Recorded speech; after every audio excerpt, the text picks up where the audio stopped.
Terbongkarnya sejumlah kasus pelecehan seksual di pondok pesantren dan perguruan tinggi Islam telah mencoreng citra lembaga pendidikan Islam.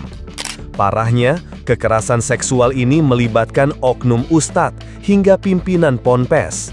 Sebut saja dalam kasus Walid Lombok dan Walid Win Mataram baru-baru ini. Orang yang harusnya menjadi guru dan panutan malah menjadi pelaku kejahatan seksual terhadap para santriwatinya. Benar-benar memalukan. Mengapa lembaga pendidikan agama kini seolah-olah menjadi tempat yang aman bagi predator kejahatan seksual? Jika kondisi ini terus-menerus dibiarkan, lambat laun kepercayaan publik terhadap lembaga pendidikan Islam akan hilang. Ketika sekolah, ponpes, hingga kampus yang selama ini menjadi benteng moral bangsa mulai rusak, lantas kemana generasi bangsa dititipkan?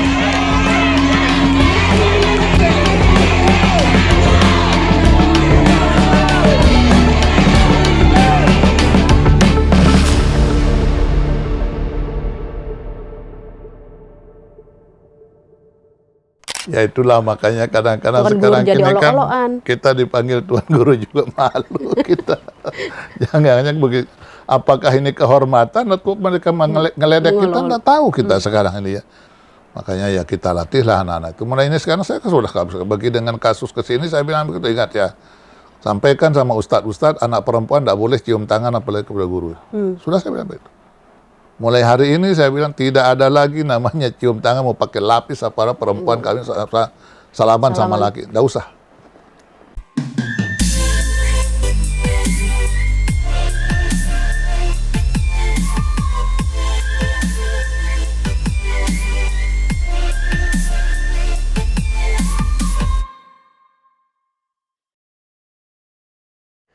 Halo Tribuners semua, selamat datang di Trilogi Tribun Lombok, Dialog dan Inspirasi bersama saya Lailatun Niam. Dan teman-teman, saya yakin belakangan ini kita dikejutkan dengan maraknya kasus kekerasan seksual, kejahatan seksual di lingkungan pondok pesantren dan juga kampus-kampus Islam yang seharusnya ini menjadi tempat belajar agama, tempat memupuk moral dan etika, namun justru ini menjadi ruang luka bagi sebagian orang. Dan kita akan membahas sebenarnya apa yang terjadi sekarang-sekarang ini dengan maraknya kasus yang terjadi, kemudian ke depannya kita harus apa yang harus kita lakukan ke depannya. Sekarang saya akan ngobrol dengan salah satu tokoh agama di Nusa Tenggara Barat, pimpinan pondok pesantren juga. Ini kita akan menggali lebih dalam. Di sini sudah hadir Bapak Tuan Guru Hazmi Hamzar, pimpinan pondok pesantren Yayasan Maraqi Taklimat. Pak Tuan Guru, terima kasih sudah hadir di Assalamualaikum warahmatullahi wabarakatuh. Waalaikumsalam warahmatullahi wabarakatuh. Pak Tuan Guru, mungkin kita langsung saja ya. Ini sangat-sangat miris ketika kita melihat kondisi yang sekarang banyaknya kasus kejahatan seksual, kekerasan seksual di lingkungan pondok pesantren. Sebagai pimpinan pondok pesantren, melihat situasi ini itu seperti apa, Pak Tuan Guru? Jadi mungkin ya 2-3 tahun yang lalu ya kita di sini. Iya. Saya sudah menyampaikan bahwa nanti ini kalau suatu saat ini tidak tertangani persoalan-persoalan yang sekarang digandrungi oleh anak-anak kita baik di luar maupun di dalam pondok pesantren, itu pengaruhnya itu akan sangat-sangat riskan nanti itu kalau tidak teratasi. Apa itu? Informasi. Informasi yang tidak ada sama sekali batasan-batasan informasi. Disinilah tugas negara ini sesungguhnya melindungi rakyat itu Indonesia ini. Saya miris hati kita kalau kita ke luar negeri yang notabene bukan negara Islam ya, bukan negara beragama lah gitu. Salah satu yang kita sering kunjungi itu. Begitu kita sampai di negara itu mati HP kita. Nggak bisa dipakai HP itu. Kita harus pakai HP dalam versi mereka di negaranya. Dikontrol, diprotek begitu. Anda harus ikut informasi-informasi di negeri ini sesuai dengan apa yang kami miliki. Kalau tidak, dia tidak bisa hidup HP-nya. Di Indonesia, apa saja informasi masuk ke semua lini. Semua bisa diakses. Pondok pesantren, ke dalam dapur kita, ke dalam, sudah tidak bisa lagi kita hindari itu. Ini siapa yang bertanggung jawab? Ada apa ini? Nah, sering menjadi pertanyaan. Maka saya bilang, apapun itu, termasuk pondok pesantren, itu tidak akan bisa menghindar dari itu. Kita bisa 24 jam kita mengawasi anak-anak kita, nggak mungkin.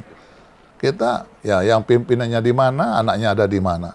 Siapa yang bisa mengawasi HP-HP mereka itu? Apa yang mereka setel, apa yang mereka lihat di HP? Tidak ada yang tahu. Nah, tidak ada yang memandu juga itu. Lembaga apapun yang kita lihat, yang kita mereki Islam itu, lupa dia. Kita akan kalah dengan informasi yang masuk kepada mereka. Mungkin kita kasih informasi sejam, 2 jam, dalam 24 jam. Informasi di luar itu 100% mereka punya dalam segala macam bentuknya itu. Termasuklah yang atas sekarang ini. Maka itu mungkin ini berangkat dari apa yang dilakukan oleh negara lain. Tentunya kita berharap ya. Saya tidak tahu apakah daerah punya kemampuan untuk itu seandainya negara tidak bisa. Apakah Nusa Tenggara Barat punya kemampuan untuk memprotek. Seharusnya seperti itu. Memprotek apa nama itu rakyatnya. Minimal se-Nusa Tenggara Barat inilah kita mulai gitu ya. Karena kalau tidak, perkembangan yang begitu hebat sekarang ini akhirnya nanti menjadi sesuatu yang tidak bisa dibendung. Tidak bisa dikontrol. Tidak bisa kita kontrol. Jadi harus ada pemerintahnya harus memprotek itu. Tidak ada proteksinya kepada kita sebagai masyarakatnya apa. Saya rasa ini tawaran solusi dari kasus yang sekarang sehingga pemerintah juga terbuka. Iya, artinya dari sini itu kan kita bicara dari hulu ke hilir. Iya. Ya. Pemerintah dulu bantu kita rakyat masyarakat kita ini yang sekarang ini sedang bermasalah. Masalahnya apa? Terjadi hal-hal yang seperti ini. Kenapa? Karena informasi yang masuk dari seluruh informasi seluruh dunia ini masuk ke tempat kita, ke pondok-pondok pesantren kita, apapun bentuknya, termasuk kebebasan-kebebasan. Nah itu siap dibantulah pondok pesantren ini. Yang kedua, pondok pesantren ini juga kan punya keterbatasan. Jadi kalau memang tidak siap pondok itu untuk bikin asrama, tidak usah bikin asrama. Asrama yang memisahkan di situ perempuan dengan laki-laki. Jadi asrama perempuan dikelola oleh perempuan, asrama laki-laki dikelola oleh laki-laki. Ustadznya, laki-laki ustazahnya untuk model perempuan, sampai istilahnya ke tukang sapunya tidak boleh ada laki-laki masuk ke situ. Nah ini ya, jadi apa namanya? Batasan itu harusnya diatur. Harus diatur. Kalau pesantren masih bercampur, sana kamarnya laki-laki, sebelah sini perempuan, siapa yang mengawasi mereka? Nah itu ya, itu untuk santri-santriwati. Ini kan persoalannya bukan santriwatinya nih. Bukan. Tuan gurunya juga. Akhirnya kan terbawa-bawa. Iya. Nah itulah saya mikir, mau kita ini sebagai tuan guru, sebagai guru apa, harus membatasi diri. Saya kan tidak mau disuruh ngajar juga kalau perempuan, tidak mau saya ngajar. Kecuali ibu-ibu yang nenek-nenek itu ya, ibu-ibu yang sudah tua-tua, saya ngajar di situ tidak apa-apa. Tapi kalau sudah di situ dia, oh anak ini anak-anak aliyah, anak-anak SMA yang hadir, semuanya perempuan, enggak saya. Carikan ustazahnya suruh masuk ngajar. Oh bapak enggak bisa. Bagaimana kita manusia, kita harus berhadapan dengan anak-anak sekarang. Iya. Enggak bisa. Saya bilang enggak bisa. Saya enggak mau, jadi walaupun disuruh ngajar di situ, saya enggak mau. Saya ngajar di tempat yang laki, yang perempuan. Kalau dipisah, saya taruh yang laki di depan. Saya mengambil kesimpulan dari apa yang Bapak sampaikan. Yang pertama, kurangnya kontrol pemerintah tadi. Kemudian yang kedua, tidak siapnya Ponpes itu mengelola Ponpes itu sesuai yang seharusnya. Yang seharusnya. Jadi memang perempuan itu ya gurunya perempuan, yang ngelolanya perempuan semua. Yang laki dikelola oleh laki-laki semua itu. Kalau tidak mampu itu lebih baik tidak usah. Nah ini kemarin ada yang bikin cabang kita ya pondok pesantren. Ini Pak asramanya sudah jadi. Nanti perempuan di sini, laki di sini. Saya tanya, yang jaga siapa? Saya. Kamu laki-laki. Lebih hebat kamu dari tuan guru saya. Untuk kontrol diri ya. Maaf saja saya bilang. Saya bukan meragukan. Tapi kalau kamu laki-laki yang akan mengontrol anak perempuan ini, tutup, tidak usah. Kamu pilih sekarang mau putra apa putri. Kalau putri mau diambil, silahkan asrama putri, nanti putranya di tempat kita. Kalau ambil yang putra, nanti putri di tempat yang lain. Saya mau begitu. Jadi jangan kamu yang laki yang ngawasnya. Oh ini ustadznya lah. Ustadz, makanya ustadz kamu dipanggil ustadz. Itu tuan guru aja tidak berani ngajar di situ. Kamu sendiri. Oke. Bapak ini yang kemarin juga saya sempat ngobrol sama yang menangani kasus kekerasan seksual, dan yang disampaikan adalah dari semua kasus ini yang paling banyak para ustadz oknum ini menggunakan spirit sami'na wa ata'na untuk melancarkan aksinya. Bagaimana Bapak? Itulah yang saya Membatas. bilang. Jadi kita ini ya harus tahu batasan kita juga. Jangan diajari anak-anak yang seperti itu. Makanya saya bilang itu ya sedapat mungkin lah bagaimana kita untuk bisa juga membatasi diri kita ya. Makanya ya kita latihlah anak-anak itu. Mulai ini sekarang saya sudah bagi dengan kasus kesini saya bilang begitu, ingat ya. Sampaikan sama ustadz-ustadz anak perempuan tidak boleh cium tangan apalagi kepada guru. Sudah saya bilang begitu. Mulai hari ini saya bilang tidak ada lagi namanya cium tangan mau pakai lapis apa perempuan kami salaman sama laki. Tidak usah. Ini masalah. Nah begitu juga sebaliknya. Saya bilang. Pokoknya ya bagaimana caranya. Saya bilang. Itu dihindari hal-hal yang seperti itu. Karena itulah yang membuat kejadian-kejadian yang seperti sekarang ini. Nanti lama-lama kita membuat dalil sendiri. Pembenaran terhadap apa yang menjadi keinginan syahwat kita. Itu kan rusak apa-apa. Jadi kalau kita tahu diri bahwa itu akan mempersoalkan, jadi persoalan buat kita, ya jangan masuk pada lingkup itu. Nah, jangan masuk. Itu kan jelas-jelas berbahaya. Orang sudah tahu di situ ada masalah, kok kita bikin masalah. Ya saya seperti itu. Sekarang ini saya semua yang bikin cabang-cabang syaratnya itu. Bikin laki, perempuan. Kalau tidak punya tempatnya, lebih baik tidak usah. Harus jelas dan tegas. Silahkan belajar di rumah, di sini, ngaji di sini, pulang di rumah masing-masing. Nah sekarang ini mulai besok, nih ini tanggal 1 Muharram kita sudah mulai pisah. Laki belajarnya hari Senin sampai sehari itu full laki, Selasa perempuan, begitu seterusnya Rabu laki. Tidak ketemu mereka nanti. Dan tidak diasramakan. Pulang ke rumah masing-masing biar ketemu orang tuanya. Setiap hari ibu bapaknya melihat seperti apa hafalan anaknya, sampai apa yang dilakukan di sana bisa ditanya langsung. Bisa dipantau. Jadi kami tadinya mau bikin asrama, terpikir boleh saya itu sudahlah, tidak usah lagi mengasramakan. Kami tidak lagi mengasramakan karena kami anggap diri kami tidak mampu untuk mengasrama. Silahkan pulang ke rumah masing-masing, silahkan tunjukkan hafalan saya sekian, sehingga orang tuanya tiap hari punya kebanggaan. Kalau anak itu ada masalah, orang tuanya langsung lihat ada masalah. Kita bikin buku penghubung yang memberikan informasi tentang perkembangan anak. Dan ini juga Tuan Guru yang sekarang karena banyaknya kasus ini juga, sebagian besar orang tua, sebagian bahkan masyarakat secara luas itu mulai kepercayaannya terhadap pondok pesantren, terhadap Tuan Guru itu semakin berkurang. Citranya tuh udah jelek, mohon maaf ya teman-teman. Tapi ini memang yang terjadi di masyarakat kita. Ya itulah makanya kadang-kadang sekarang ini kan kita dipanggil Tuan Guru juga malu kita. Jangan begitu. Apakah ini kehormatan atau mereka ngeledek kita? Nggak tahu kita sekarang ini ya. Begitu orang mengambil kita Tuan Guru, minder juga kita itu. Jangan-jangan ini kelasnya sama. Itu ya. Ya maaf aja gitu, mohon maaf ini kepada semua teman-teman, tidak merendahkan siapa-siapa ya, tapi saya sendiri merasa minder terus terang dengan keadaan sekarang ini ya.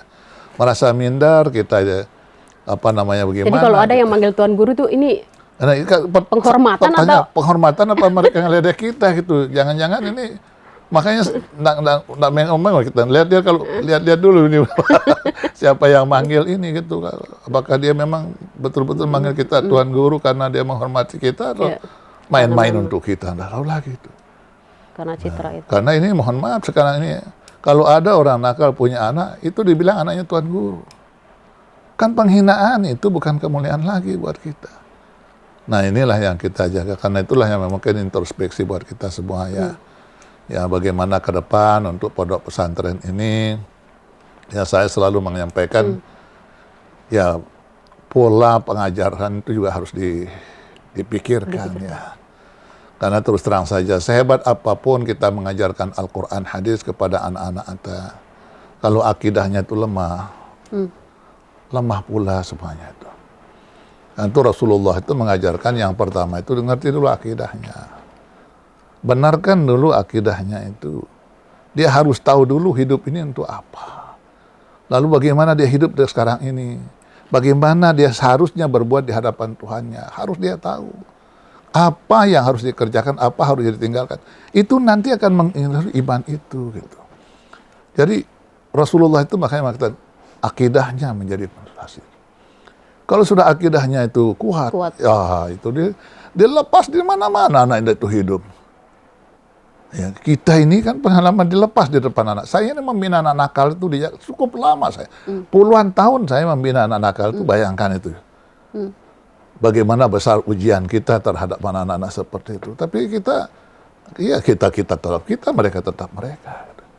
Nah, begitu dia berniat saja kita dakwahi mau kembali, alhamdulillah. Jadi memang kuncinya di situ. Kan? Arahkan terus dia untuk memahami dulu apa setugas tanggung jawab dia di dunia ini itu apa. Nah ini kan sekarang orang tidak mengerti itu. Tiba-tiba kita pikulkan 30 juz Al-Quran yang harus dihafal, tapi untuk apa dia tidak tahu. Ya mohon maaf aja gitu. Itu kadang-kadang seperti itu. Ya saya kan sering itu ya.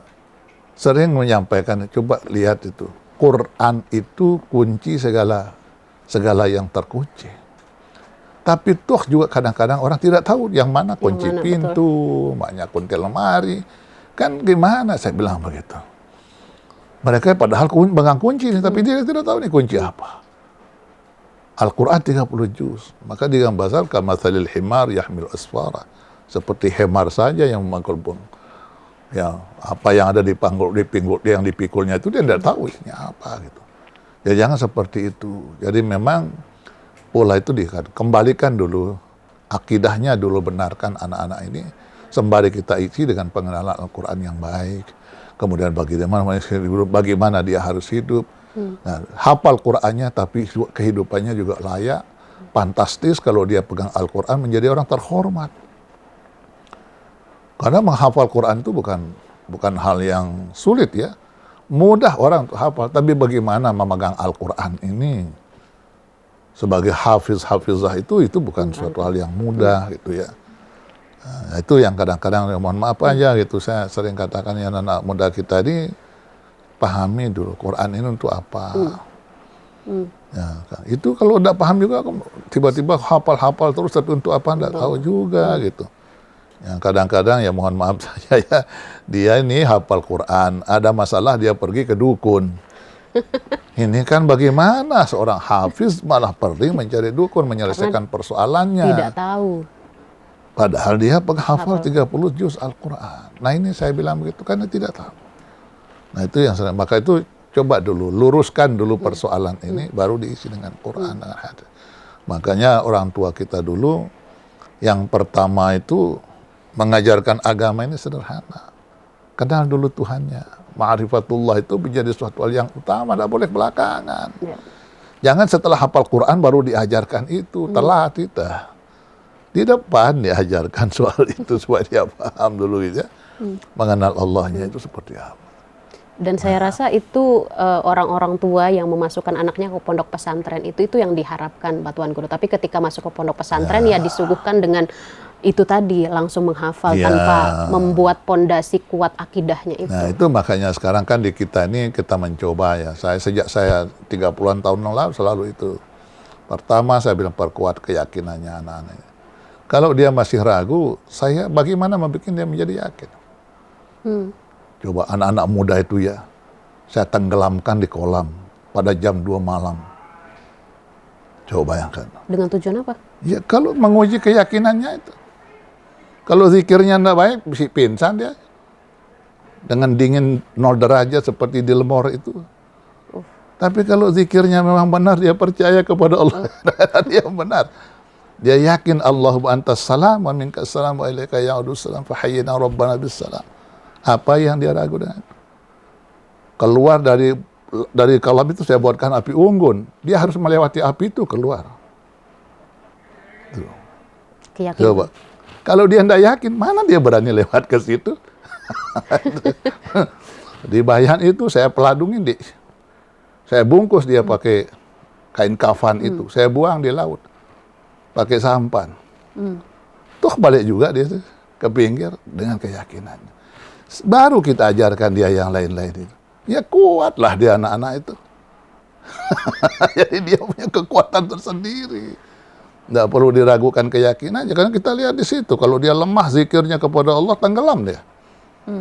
Tapi yang kuat-kuat zikirnya, saya akui anak itu hebat-hebat. Anak-anak muda itu ternyata kuat. Ada juga faktor kemampuan barangkali Tuan Guru itu.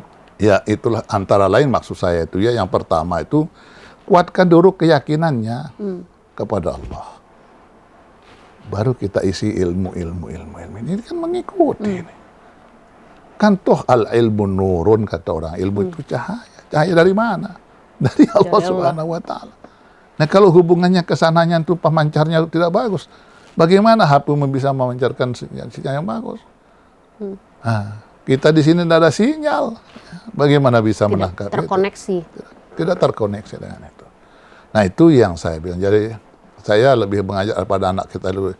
Yakin dulu tentang keberadaan dirimu, bagaimana kamu dengan Allah Tuhanmu. Kita isi, tinggal diisi saya. Itu dia. Oke, Pak Tuan Guru, saya penasaran, apakah ada diskusi-diskusi apa ya untuk mencari solusi gitu untuk memperbaiki sistem kultur yang ada di lingkungan pondok pesantren antara tokoh agama ini? Ya, jadi begini, nanti siang ini habis pulang dari sini.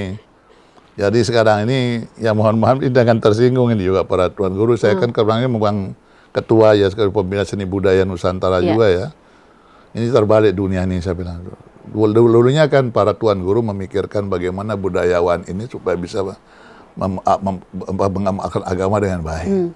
Kok sekarang ini budayawan yang berpikir bagaimana memelihara Tuan Guru.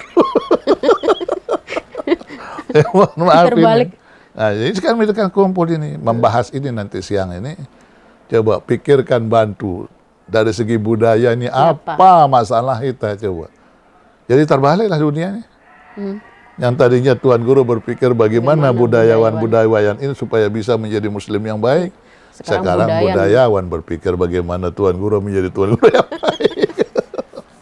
Masya Allah, ini berarti akan ada diskusi-diskusi itu untuk mencari solusi ke depan. Ada apa dengan semua itu? Nah, kebetulan saya sebagai ketua, sekaligus dewan pembinanya saya, ketuanya saya, gitu yang seni budaya kita di sini, kita manfaatkan. Dan saya kan sebagai pembina di Majelis Ulama, nanti memadukan itu. Jadi mencari solusi apa, ini ada masalah apa. Seperti sekarang mungkin ya informasi yang terlalu cepat masuk ke pesantrennya mungkin tidak bisa kita atasi itu. Yang kedua juga sistem pembelajaran di pondok pesantren, sistem komunikasi kita, adaptasi lingkungan sebagainya itu harus dipelajari semua. Syarat-syarat untuk mendirikan sebuah pondok pesantren itu harus memenuhi standar yang memang aman dari perbuatan-perbuatan kebebasan seks, narkoba dan lain sebagainya itu. Nah itu, insya Allah ini kalau ini teratasi, ketemu besok polanya, ini akan kita turunkan menjadi panduan dari semua pondok pesantren. Oke, ini juga kemarin saya sempat ngobrol bersama NGO yang juga menangani kasus ini, Pak Tuan Guru, dan berdasarkan pengalaman mereka seringkali berkunjung ke pondok pesantren untuk mengedukasi terkait dengan kejahatan seksual bahaya itu. Tapi sebagian besar pondok pesantren itu menutup diri dan terkesan takut untuk membicarakan hal-hal seperti itu. Nah, dari pengalaman Pak Tuan Guru sendiri sejauh ini memimpin pondok pesantren, apakah ponpes kita terbuka untuk membicarakan batasan diri, batasan tubuh, atau batasan relasi kuasa antara Tuan Guru dan santrinya? Saya yang membuat bacaan jadi terbuka. Jangan ditutupi. Bagaimana menyelesaikan masalah kalau dia tertutup? Buka saja, di sini ada masalah kita. Itu caranya. Jangan ditutup. Tapi kan tidak semua ponpes seperti itu. Iya, harus begitu. Makanya ini kita mau bikin sekarang ini, harus ada bagaimana supaya kita selamat bersama. Nanti di tokoh budaya, tokoh agama, tokoh semuanya, tokoh politik kita undang bersama membahas ini kira-kira solusinya apa. Karena ini mohon maaf ini semua ini sedang dalam ujian ya, kita anggap sebagai ujian yang luar biasa ya. Betul. Bayangkan ini kalau kita bilang kayak bawang putih lagi turun harga, lagi turun harganya. Pasti ada yang memainkan instrumen itu supaya harga itu turun. Nah, pondok itu ada yang berkepentingan itu. Turun naiknya harga cabai, pasti ada yang berkepentingan memainkan instrumen itu. Saya pastikan ini juga ada pemainnya. Ada yang memainkan peran itu supaya harga Tuan Guru ini juga tetap jatuh. Kenapa begitu supaya dia jatuh harga Tuan Guru ini? Karena ternyata peran politik juga terlalu tinggi pada Tuan Guru. Bisa saja hal itu bagaimana diturunkan nanti supaya Tuan Guru jangan terlalu banyak perannya lah dalam politik ini. Diganggu dia.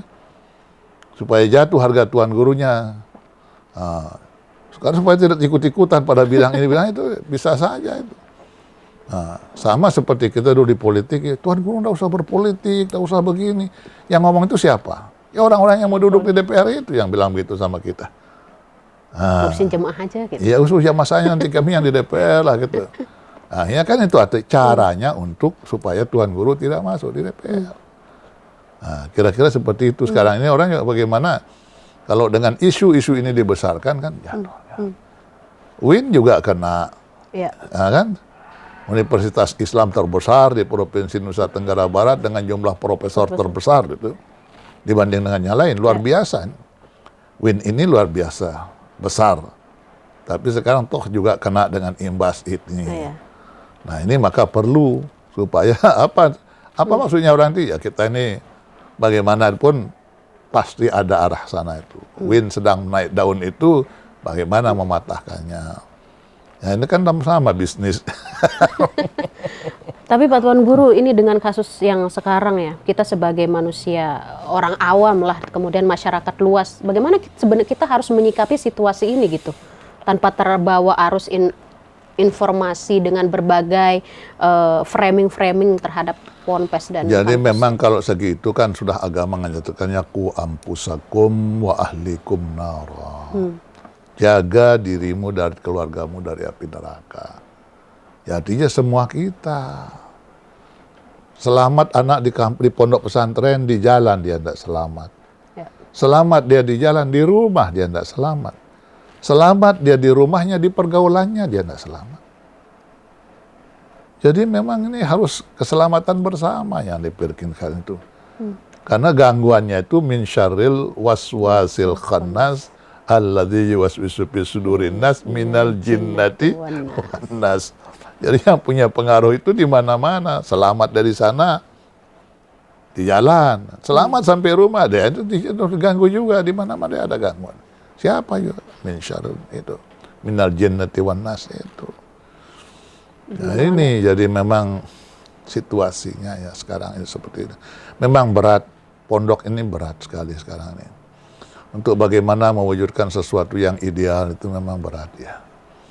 Di Jawa pun juga sekarang ini pondok pesantren besar-besar di Jawa, tapi juga ya mungkin seperti tadi ya banyak juga ujian-ujiannya yang mungkin ya semua orang sudah tahu lah di mana ujian itu, tapi ya mau bilang apa kita sekarang ini. Ya, sehingga apa namanya ke depan mungkin evaluasi bersama lah. Apa ini kan persoalan bukan baru ketahuan. Baru ketahuan. Persoalannya sudah berkepanjangan yang tidak pernah disingkap itu. Sekarang ini orang melihat seperti itu. Ya saya terus terang prihatin kita dengan kondisi seperti ini, dan kita pun juga berharap supaya cukup sampai di sinilah. Cukup sampai di sini. Cukup sampai di sini artinya ya hentikan, jangan ini bully diri sendiri, bully orang lain juga itu pondok pesantren terus sampai sekarang, nggak usah dibully-bully lah kita. Nggak usah menjadi target macam-macam lah, target politik, target komunis, nggak usah jadi target-target lah.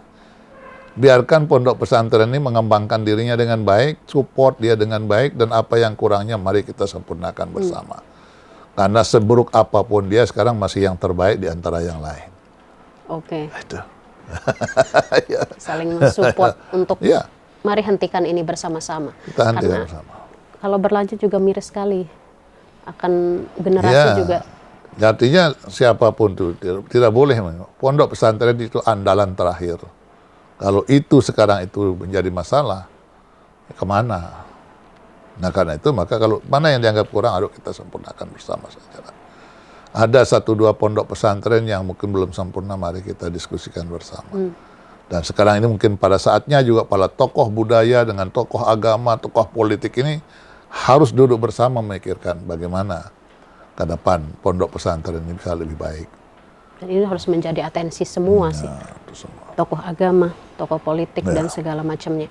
Oke Pak Tuan Guru, terakhir beri nasihat kepada santri, wali santri, kemudian masyarakat luas berkaitan dengan kasus. Ya, saya kembali sampaikan kepada seluruh para wali santri ya, untuk tidak ragu menyekolahkan anaknya di pondok pesantren. Kalaupun ada pondok pesantren yang berkasus, itu kan kasuistis saja itu.